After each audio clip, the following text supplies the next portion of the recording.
So hello everyone, welcome back to my channel. I never thought I'd be doing this type of video on this channel ever, but I just felt like I should. So let's get started. As you can see by the title, this is a Canadian girl talking about the European Super League and what I think as Canuck. Okay. So I think I'll start off explaining a little bit of the format and kind of what's going on. So if you don't know, 12, or at this point in time that I'm recording this video, 12 European teams have decided to separate from the Champions League format because there were some Champions League proposed changes, and to form their own European Super League. And 6 of those teams are from England, 3 from Spain, and 3 more from Italy. So those 6 teams are from England. The 6, I should say, are Chelsea, Manchester City, Manchester United, Tottenham Hotspur, Arsenal, and Liverpool. And then for Spain, you have Real Madrid, Atletico Madrid, and Barcelona. And in Italy, you have AC Milan, Inter Milan, and Juventus. So kind of the point of this was to separate some of these European powerhouses to essentially give them automatic qualification into some type of European competition. Now, so to kind of give you some context on firstly, some negatives.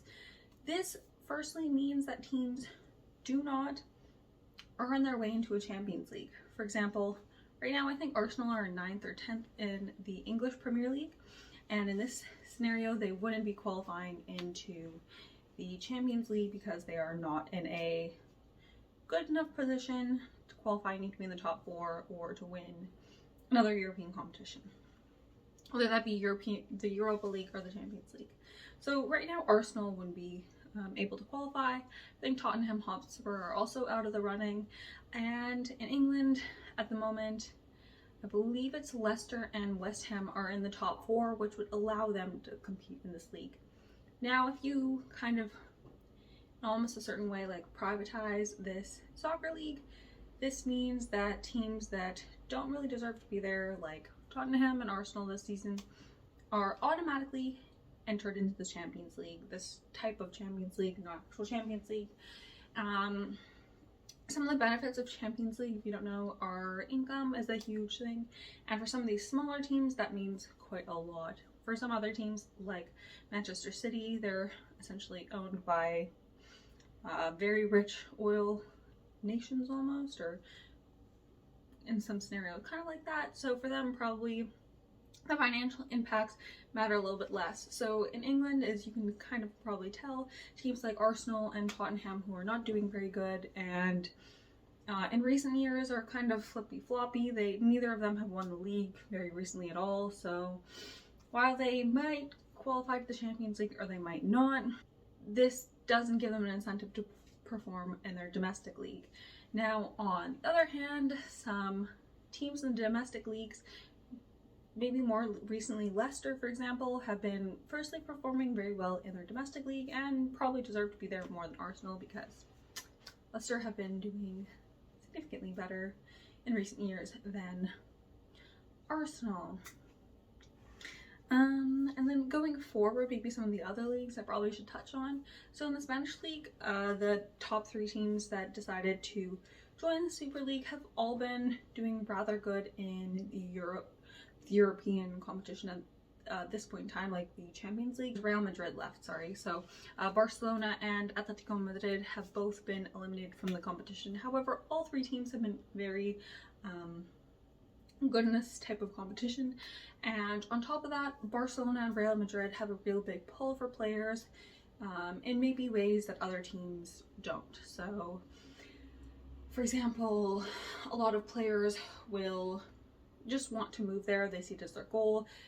One example maybe is Eden Hazard. He left Chelsea to go to Real Madrid, even though he really seemed to have liked Chelsea and had a very good career there. Left to go to Real Madrid and has since been plagued with injuries. So that's maybe one example, but a lot of other examples, like Kylian Mbappe, seems like he really wants to go there. Was it Erling Haaland also seems like they want to go to Real Madrid. Things stand, I won't comment too much on them, but a lot of players just kind of see it as a goal to end up at those two teams. As a result, they also used to have, Barcelona has Messi and Real Madrid used to have Cristiano Ronaldo. Kind of as a result of this, the fact that Barcelona and Real Madrid are a real big pull for players, it also means that there's a big financial aspect, and as a result, recently they have not been doing all that great financially, so they have a good financial incentive to join this league. Whereas, like I was saying, in England, there's some teams that didn't have the financial incentives, but if I go back to England, it seemed like Manchester City and Chelsea were two teams that were very reluctant to join, and both those teams have been doing rather good in the Premier League in the last maybe 10 years or so, so they didn't really need to separate from a league because they were not able to qualify. They just felt like they would be left out if they didn't. Moving on to Italy, Italy have had some very strong teams, including Inter Milan, Napoli, AC Milan, Juventus. Recently, Atalanta have been doing very good. Roma is also a good team. I mean, I could probably go on for days about the Italian league, but we're not going to go too deeply into that one. However, I think what's important to note is that AC Milan, in recent years, like Arsenal and Tottenham, and probably more similarly to Arsenal because at least Arsenal were successful and had a very successful period in the last 20 years, AC Milan have not been able to qualify for the Champions League for the past few years. This year they looked in a very good and strong position to win their league. Unfortunately, they went through kind of a poor patch, and the league is looking like it's going to go to Inter Milan. However, in their domestic league, every team has had trouble beating powerhouse Juventus, who have, I believe, won their league for the past 9 years. So that league, as well as the German Bundesliga and the French Ligue 1, have often had the same winner for extended periods of time. But a few other things to mention is that recently it also seems like AC Milan haven't had a lot of the financial kind of benefit. They didn't really seem to be investing heavily into their team, unlike maybe Arsenal, who just haven't really been doing well but still been investing. AC Milan really haven't had a lot of those investments. Juventus are very much investing into their team, but at this moment in time, they are in 4th place. And the other thing is they've been kicked out of the Champions League in the past 3 years by Lyon, Ajax, and Porto now. So they are not really too happy, firstly, about that. Secondly, if they go into the Super League, they won't actually have to face these small teams. And I say small because I'm pretty sure their president or something like that, Glady, came out and mentioned a lot of things like these small teams that shouldn't be there or something of the sort. I don't really remember exactly, but he kind of essentially saying like Juventus are so big and they deserve to be there, blah blah blah, but if you deserve to be there, you should play and win your way there, honestly, in the best way possible. However, it seems like honesty is kind of through the door with some of these people. Okay, so those are kind of the 3 leagues. I did mention 2 other leagues, or I did briefly mention, but I will now go into them right now. So the top 4, 5, 6 European leagues kind of go back and forth, but at this moment in time, both Bayern Munich and Paris Saint-Germain have both been known kind of bigger powerhouses in Europe and have both been rather successful. PSG have won their league for multiple times in a row. I think last time they lost was to Monaco in 2015, 2016, but I'm not 100% sure. However, right now they're in 2nd place, and Bayern Munich have won their league for who knows how many years in a row, but they're doing great. So both of those teams have not decided to enter this Super League. It seems like all the teams in Germany have come out essentially, and not all these teams in Germany, I should say, a few of the big teams, so like Red Bull Leipzig, Borussia Dortmund, and Bayern Munich have all come out and essentially said that they're not interested in this, and Paris Saint-Germain kind of have a little bit of a different reason maybe not to join, and that is because their owner is the owner of PSG also owns beIN Sport.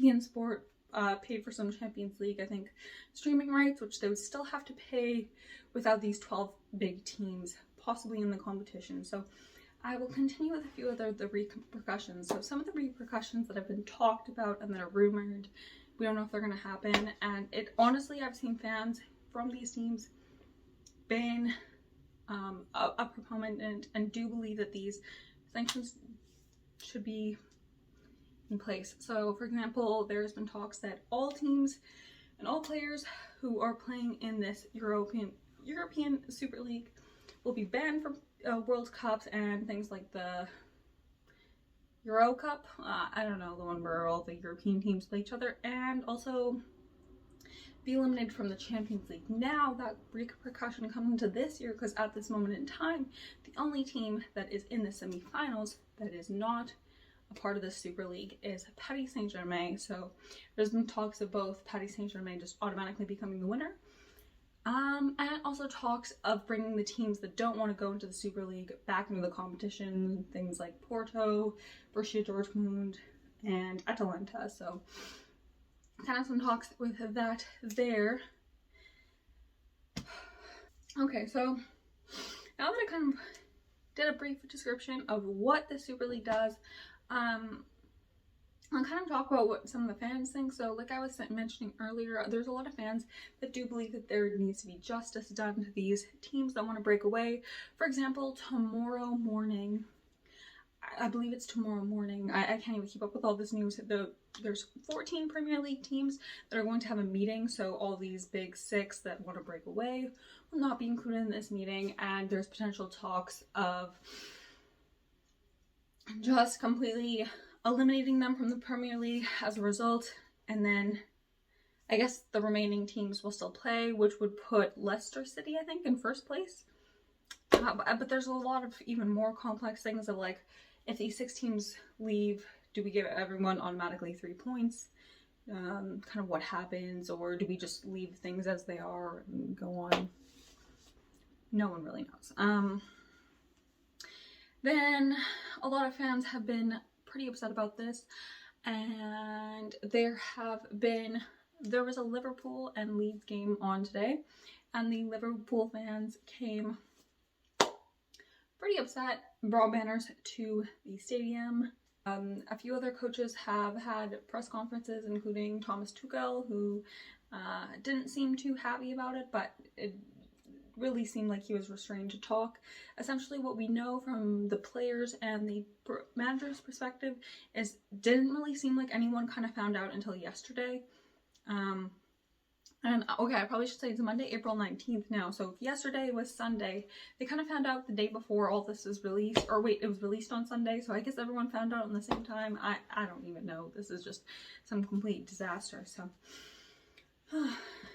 now that we kind of talked a little bit about it, I think I'll just say my stance. So I mean, clearly I'm pretty far away from the rest of European soccer, or football, as we like to call it, but I definitely do not want this to happen for a few reasons. One, it is extremely fun to watch small teams batter big teams, especially if they're against teams that I don't want. So, or even if it's just like a small team doing the remarkable things like Porto beating Juventus, Leicester City winning the Premier League. These types of things are honestly awesome, and as a fan of sports, I think it's really fun to kind of watch these rivalries and things happen, especially if they're not your own team. I mean, if it's your own team, it's kind of like, but you know, it is really fun to watch small teams end up coming on top. And I think in American sports, which is kind of like how this direction of this type of league would kind of go in, we don't really have the same thing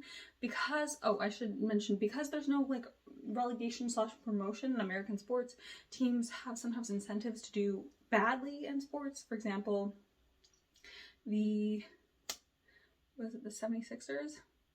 yeah, the Philadelphia 76ers had the whole thing of being like absolutely at the bottom of the league, because if they kept on being at the bottom of the league, then they would get draft picks, and if they got draft picks and they got someone good, well, then their team can be better. So you would have to trust the process. So their coach was like completely allowed to do absolutely horrible so they could do badly so they could get draft picks. I mean, this is just all too complicated, but it kind of seems like that's the direction of soccer if this kind of goes through, because like I was mentioning, some smaller teams that are doing relatively good right now, things like Atalanta, wouldn't have the opportunity to be playing against top opposition as they probably deserve to. Other teams like Leicester City also deserve that just as much. And there's teams like Ajax who constantly produce lots of young players, so they wouldn't have that opportunity to kind of show off their young talent, and it just kind of becomes almost like a monopoly between these 12 teams. Now, I think what's really important is to see what will happen in the next maybe a week or two while this will stay. It kind of never really seems stable from all parties. If teams like Bayern Munich and Paris Saint-Germain aren't joining, that could mean quite a lot of negativity.